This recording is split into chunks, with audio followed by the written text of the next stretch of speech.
بسم اللہ الرحمن الرحیم۔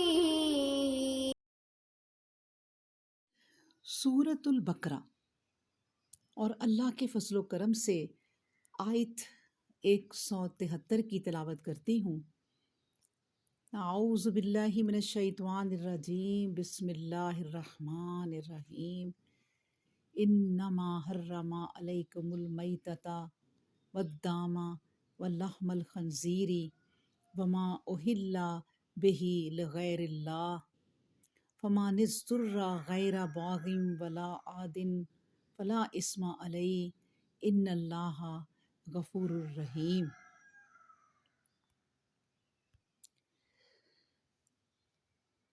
انما حرم، بے شک اس نے حرام کیا ہے، علیکم المیتۃ، تم پر مردار، والدم اور خون، ولحم اور گوشت، الخنزیر خنزیر کا، وما اہل اور جو پکارا گیا، بہی اس کو، لغیر اللہ واسطے غیر اللہ کے، فمان اضطر تو جو کوئی مجبور کیا گیا، غیر باغن نہ سرکشی کرنے والا ہو، ولا عادن اور نہ حد سے بڑھنے والا ہو، فلا اسما تو نہیں کوئی گناہ علیہ اس پر، ان اللہ غفور الرحیم، بے شک اللہ بہت بخشنے والا اور نہایت ہی رحم کرنے والا ہے۔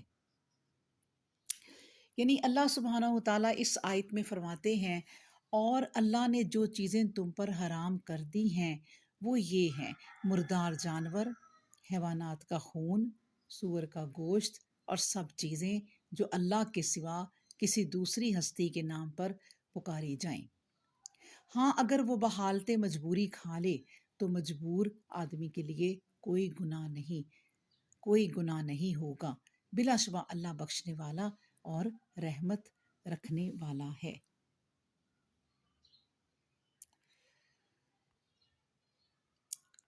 اب دیکھیں کہ جن جانوروں کو ذبح کر کے کھانے کی اجازت ہے، ان جانوروں میں سے اگر کوئی بغیر ذبح کیے مر گیا تو اس کا گوشت حرام ہوگا، اور اس کو اردو زبان میں مردار کہتے ہیں۔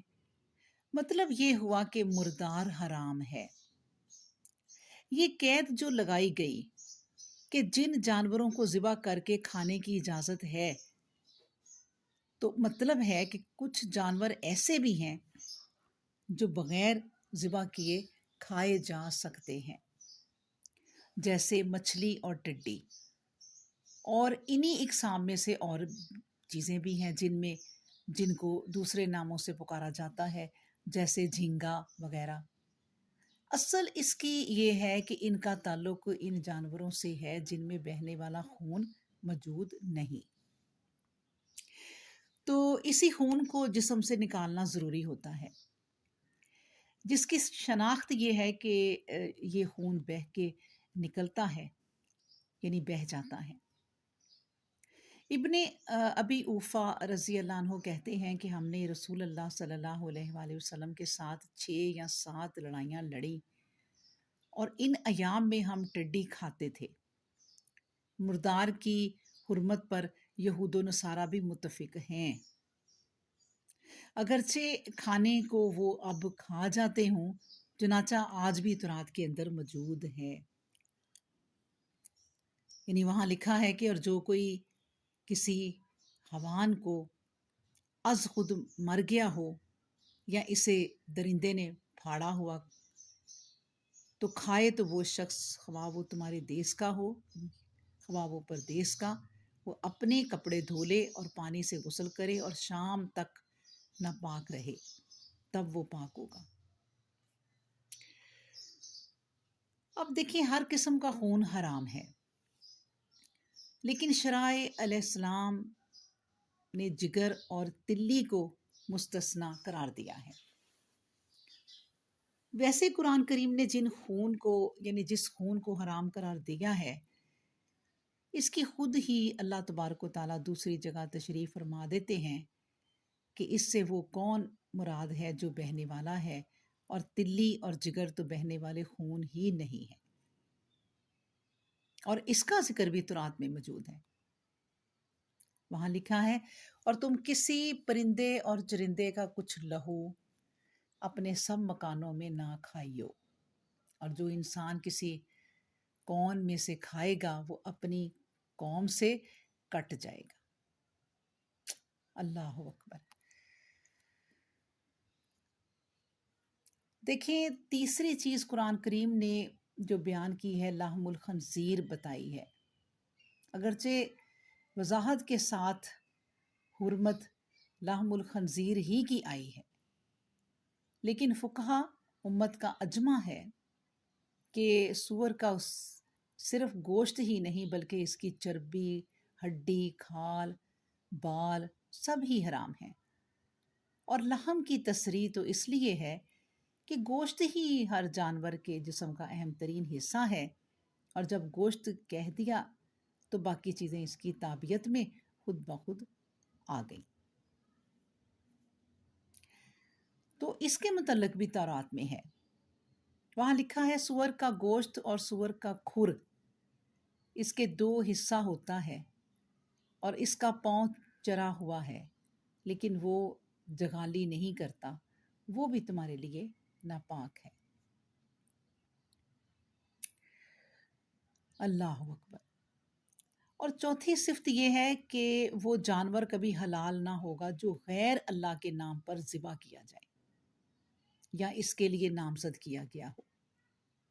اور اس حرمت میں صرف جانور ہی داخل نہیں ہے بلکہ ہر نظر و نیاز جو اللہ تعالیٰ کے سوا کسی دوسرے کے نام پر کی جائے، خواہ وہ کسی کے نام پر کی جائے، خواہ وہ کوئی مرنے والا ہو یا کوئی کرنے والا ہو، یہ سارا مفہوم وما اہل بہ لغیر اللہ میں پایا جاتا ہے. بطور بھینٹ کوئی چیز جانور ذبح کیا جائے تو اگرچہ ذبح کرتے وقت اس پر اللہ کا نام لیا گیا ہو مگر وہ وما اہل بہ لغیر اللہ میں داخل ہو کر حرام ہو جائے گا. جمہور علماء کی رائے ہے کہ اگر ایک مسلمان غیر اللہ کے تقرب کی خاطر جانور ذبح کرے تو وہ مرتد ہو جائے گا. اور مسلم شریف میں ہے کہ لعن اللہ من ذبح لغیر اللہ. اس شخص نے اللہ کی لعنت جو غیر اللہ کے لیے ذبح کرے، یعنی اس شخص پر اللہ کی لعنت ہے جو غیر اللہ کے لیے ذبح کرے. اللہ اکبر. تو یہ علماء اسلام کا بیان ہے، اگرچہ انہوں نے بھی یہ بات کتاب و سنوں سے براہ راست سمجھی ہے. اس لیے ہم کو چاہیے کہ قرآن کریم سے پوچھیں کہ وہ اس سلسلے میں کوئی مزید وضاحت کرتا ہے.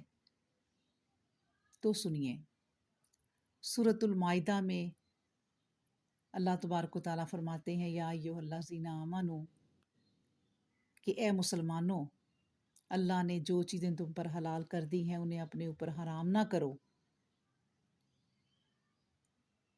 اور اس طرح کی روک ٹوک میں حد سے نہ گزرو. اللہ حد سے گزر جانے والوں کو دوست نہیں رکھتا. اور جو کوئی اللہ نے تمہیں رزق دے رکھا ہے اس میں سے اچھی اور حلال چیزیں کھاؤ اور اللہ سے ڈرتے رہو جس پر تم ایمان لائے ہو. اور بہت سی جگہوں پہ یہ وضاحت ہے، لیکن ایک اور سن لیں کہ اللہ تبارک و تعالیٰ نے ایک جگہ ارشاد فرمایا کہ تم کہہ دو جو وہی مجھ پر بھیجی گئی ہے، میں اس میں ایسی کوئی چیز حرام نہیں پاتا کہ کھانے والے پر اس کا کھانا حرام ہو بجز اس کے کہ وہ مردار ہو یا بہتا ہوا خون ہو یا سور کا گوشت. یہ چیزیں بلا شبہ گندگی ہیں. یا پھر جو چیز گناہ کا موجب ہو کہ غیر اللہ کا نام اس پر پکارا گیا ہو، اور اگر کوئی آدمی مجبور ہو جائے اور مقصود اس کا نافرمانی نہ ہو، نہ حد سے گزر جانے والا ہو، تو بلا شبہ تمہارا پروردگار بخشنے والا، رحمت والا. اور یہودیوں پر ہم نے تمام نوخن والے جانور حرام کر دیے تھے، اور گائے اور بکری میں سے ان کی چربی بھی حرام کر دی تھی، مگر وہ چربی نہیں جو ان کی پیٹھ پر لگی ہو. یا انتڑیوں میں ہو یا ہڈی کے ساتھ ملی ہوئی ہو، یہ ہم نے انہیں ان کی سرکشی کی سزا دی تھی۔ یہ بات نہ تھی کہ یہ چیزیں فی نفس سے ہی حرام ہوں، اور بلا شبہ ہم سچے ہیں۔ یہ جو میں نے آیات پڑھی ہیں یہ سورۃ الانعام کی ہی ہے، سورۃ الانعام کی ہیں، یعنی کہ 145 اور 146۔